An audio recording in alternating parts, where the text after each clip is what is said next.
അഷ്കറിലേക്ക് വരുമ്പോൾ ഡെറിക് ഒബ്രിയാനാണ് കേരളത്തിന്റെ ചുമതലയെന്നറിയുന്നു. അങ്ങനെയാണെങ്കിൽ ആദ്യ സംഘം ഇന്ന് കേരളത്തിലെത്തുമ്പോൾ ഔദ്യോഗിക പ്രഖ്യാപനം ഇന്ന് വൈകുന്നേരത്തോടു കൂടി വരുമ്പോൾ നാളെ തന്നെ ഒരുപക്ഷെ നാമനിർദ്ദേശ പത്രിക സമർപ്പണത്തിനുള്ള സാധ്യതകളുണ്ട്.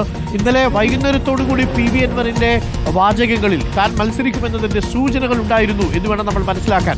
കാരണം ഒരുപാട് പേർ തന്നോട് മത്സരിക്കാൻ ആവശ്യപ്പെടുന്നു എന്ന് പറയുമ്പോൾ തത്വത്തിൽ പാർട്ടിക്കുള്ളിൽ ഒരു തീരുമാനം എടുത്തിരുന്നു എന്ന് വേണ്ടേ മനസ്സിലാക്കാൻ.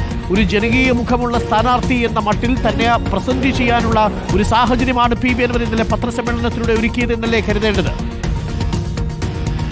അരുൺ, കഴിഞ്ഞ ദിവസങ്ങളിൽ തന്നെ അഥവാ PV അൻവർ മത്സരത്തിനില്ല എന്ന് പ്രഖ്യാപിക്കുന്ന വാർത്താ സമ്മേളനത്തിന് നടത്തുന്ന ദിവസങ്ങൾക്ക് മുമ്പ് തന്നെ തുടർച്ചയായി നമ്മൾ കൊടുത്തിരുന്ന വാർത്തയാണ് നിലമ്പൂരിൽ മത്സരിക്കുന്നതിന് വേണ്ടി തൃണമൂൽ ക്യാമ്പ് കൃത്യമായ ആസൂത്രണങ്ങൾ നടത്തുന്നുണ്ട്, പദ്ധതികൾ നടത്തുന്നുണ്ട്, തെരഞ്ഞെടുപ്പ് പ്രചാരണത്തിന് ആവശ്യമായ കാര്യങ്ങളടക്കം ചെയ്യുന്നുണ്ട് എന്നുള്ള കാര്യം നമ്മൾ കൃത്യമായി റിപ്പോർട്ട് ചെയ്തിരുന്നു. ഇന്നലെ PV അൻവർ മത്സരത്തിനില്ല എന്ന് പ്രഖ്യാപിക്കുമ്പോഴും നമ്മൾ ഏറ്റവും പ്രധാനമായി ചൂണ്ടിക്കാണിച്ചിരുന്ന കാര്യം ഒരുപക്ഷെ PV അൻവർ ഉന്നയിക്കുന്ന കാരണം സാമ്പത്തികമായ ശേഷി ഇല്ലാത്തത് കൊണ്ട് എന്നുള്ള ഒറ്റ കാരണമാണ്. മത്സരിക്കാനില്ല എന്നുള്ളതല്ല, മത്സരിക്കാനുണ്ട്, പക്ഷേ അതിന് സാമ്പത്തികമായി ശേഷിയില്ലാത്തത് കൊണ്ട് മത്സരിക്കുന്നില്ല എന്നാണ് PV അൻവർ വാർത്താ സമ്മേളനത്തിൽ പറഞ്ഞിരുന്നത്.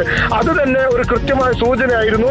അതിനുശേഷം വലിയ തോതിൽ PV അൻവറിനെ ആളുകൾ ബന്ധപ്പെടുന്ന അല്ലെങ്കിൽ പണം വാഗ്ദാനം ചെയ്ത് ബന്ധപ്പെടുന്ന ഒരു സാഹചര്യമുണ്ട് എന്ന് വൈകുന്നേരത്തോടെ മാധ്യമങ്ങളെ കണ്ടപ്പോൾ PV അൻവർ പറയുകയും ചെയ്തു.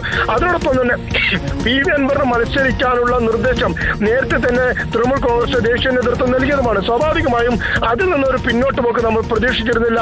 നമ്മൾ ഉദ്ദേശിച്ചിരുന്നത് പോലെ അല്ലെങ്കിൽ നമ്മൾ പ്രതീക്ഷിച്ചതുപോലെ തന്നെ PV അൻവർ നിലമ്പൂരിൽ മത്സരിക്കാൻ പോകുന്നു എന്നുള്ളതാണ്. അതിന്റെ ഔദ്യോഗികമായി തിങ്കളാഴ്ച രാവിലെ വാർത്താ സമ്മേളനം നടത്തുകയും അതിനുശേഷം മത്സരം പ്രഖ്യാപിച്ച് തൊട്ടു പിന്നാലെ നാമനിർദ്ദേശ പത്രിക സമർപ്പിക്കുക എന്നതായിരുന്നു PV അൻവറും ക്യാമ്പും ആദ്യം പദ്ധതി ഇട്ടിരുന്നത്. എന്നാൽ ദേശീയ നേതൃത്വത്തിന്റെ ഇടപെടൽ കൂടിയായതോടെയാണ് ഇന്ന് തന്നെ ഔദ്യോഗികമായി സ്ഥാനാർത്ഥി പ്രഖ്യാപനം നടത്താൻ തീരുമാനിച്ചിരിക്കുന്നത്. ഇന്ന് രാത്രിക്കകം തന്നെ ഔദ്യോഗികമായിട്ടുള്ള പ്രഖ്യാപനം ദേശീയ നേതൃത്വം അറിയിക്കും. അതിനുശേഷം തിങ്കളാഴ്ച രാവിലെ അഥവാ നാളെയാണ് നാമനിർദ്ദേശ പത്രിക സമർപ്പിക്കാനുള്ള അവസാന തീയതി. നാളെ ഉച്ചയ്ക്ക് മുന്നോടിയായി തന്നെ നാമനിർദ്ദേശ പത്രിക സമർപ്പിക്കാനാണ് ഇപ്പോൾ തീരുമാനിച്ചിരിക്കുന്നത്. അതിനുവേണ്ട എല്ലാ നിർദ്ദേശങ്ങളും ദേശീയ നേതൃത്വം ഈ ഘട്ടത്തിൽ നൽകുകയും ചെയ്യുന്നു. കേരളത്തിന്റെ ചുമതല തൃണമൂൽ കോൺഗ്രസിന്റെ ഏറ്റവും ദേശീയ തലത്തിൽ തന്നെ ഏറ്റവും ശ്രദ്ധിക്കപ്പെടുന്ന മുഖമായിട്ടുള്ള ഡെറിക് ഒബ്രിയാനാണ് ഇപ്പോൾ അതിന്റെ കേരളത്തിന്റെ ചുമതല നൽകിയിരിക്കുന്നത്. നിലമ്പൂർ തെരഞ്ഞെടുപ്പിന് വേണ്ടിയുള്ള ഒരുക്കങ്ങളുടെയും അതുപോലെ തന്നെ സംഘടന സംവിധാനത്തിന്റെയും ഒക്കെ പൂർണ്ണ ചുമതല ഡെറിക് ഒബ്രിയാൻ നൽകിയിട്ടുണ്ട്.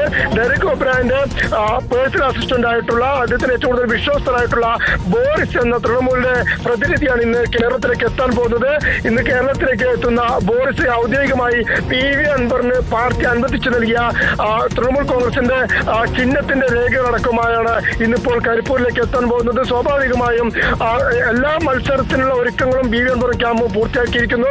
നാമനിർദ്ദേശ പത്രിക സമർപ്പിക്കാനായി ആവശ്യമായ രേഖകൾ തയ്യാറാക്കുന്ന തിരക്കുകൾ കൗതുകകരമായ കാര്യം, നിലമ്പൂർ തെരഞ്ഞെടുപ്പിൽ 3 പേരും ഇപ്പോൾ സ്ഥാനാർത്ഥിയെ നിർത്താൻ തീരുമാനിച്ചിരിക്കുന്നു. തൃണമൂൽ കോൺഗ്രസ് അടക്കം ഔദ്യോഗിക ചിഹ്നങ്ങളിൽ മത്സരിക്കുന്നു എന്നുള്ളതാണ്. ഇതാണ് ഏറെ സവിശേഷമായ സാഹചര്യം. നിലമ്പൂർ മണ്ഡലത്തിൽ ഇതുവരെ കാണാത്ത രീതിയിൽ ഒരു ചതുഷ്കോണ പോരാട്ടത്തിന് അതിൽ PV അൻവറിന്റെയും BJPയുടെയും ഒക്കെ മത്സരത്തെ പല രീതിയിലാണ് പലരും വ്യാഖ്യാനിക്കുന്നതെങ്കിൽ പോലും BJPയും ഔദ്യോഗികമായ ചിഹ്നത്തിൽ മത്സരിക്കാൻ ഇറങ്ങുമ്പോൾ താമര ചിഹ്നത്തിൽ BJP ജോറാ ഖാസ് ഫൂൽ എന്നാണ് നമ്മൾ പറയുക. തൃണമൂൽ കോൺഗ്രസിന്റെ ചിഹ്നത്തിന് 2 ഇതളുകളിലുള്ള പൂക്കളാണ് ഈ തൃണമൂൽ കോൺഗ്രസിന്റെ ചിഹ്നം. ആ ചിഹ്നത്തിൽ PV അൻവർ മത്സരിക്കാൻ വരുന്നു. 3 ഇതളുകളുള്ള പൂക്കളാണ് ഈ തൃണമൂൽ കോൺഗ്രസിന്റെ ചിഹ്നം എന്ന് പറയുന്നത്. ആ 3 ഇതളുള്ള പൂക്കളിൽ മത്സരിക്കാൻ PV അൻവർ എത്തുന്നു. കൈപ്പത്തി അടയാളത്തിൽ ആര്യാടൻ ഷൗക്കത്ത് മത്സരിക്കുന്നു. പാർട്ടി ചിഹ്നത്തിൽ തന്നെ CPM-ഉം സ്വരാജും മത്സരിക്കുന്നു എന്നുള്ളതാണ്. അങ്ങനെ 4 പേരും ഔദ്യോഗിക ചിഹ്നങ്ങളിൽ മത്സരിക്കുന്ന തെരഞ്ഞെടുപ്പായി മാറുകയാണ് നിലമ്പൂർ എന്നൊരു പ്രത്യേകത കൂടിയുണ്ട്, അല്ലേ?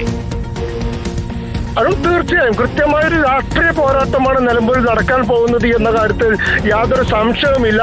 ആദ്യം മുതൽ തന്നെ പ്രത്യേകിച്ച് ഇടതുപക്ഷ സ്ഥാനാർത്ഥിയായി പാർട്ടി ചിഹ്നത്തിൽ മത്സരിക്കാൻ സ്വരാജ് എത്തിയതോടെ തന്നെ എല്ലാ മുന്നണിയിലെ രാഷ്ട്രീയ നേതാക്കന്മാർ കാര്യം എന്ന് പറയുന്നത് നിലമ്പൂരിൽ നടക്കാൻ പോകുന്നത് ഒരു രാഷ്ട്രീയ പോരാട്ടമാണ് എന്നുള്ളതാണ്. അതിനുശേഷമാണ് പിന്നീട് സർക്കാരിന്റെ വിലയിരുത്തലടക്കം അല്ലെങ്കിൽ പ്രതിപക്ഷത്തിന്റെ വിലയിരുത്തലടക്കം അടുത്ത ഘട്ടമായി മാത്രമാണ് നേതാക്കൾ പറയുന്നത്. ആദ്യ ഘട്ടമായി എല്ലാ നേതാക്കളും ഇരു മുന്നണികളുടെ നേതാക്കളും ഉയർത്തിക്കാൻ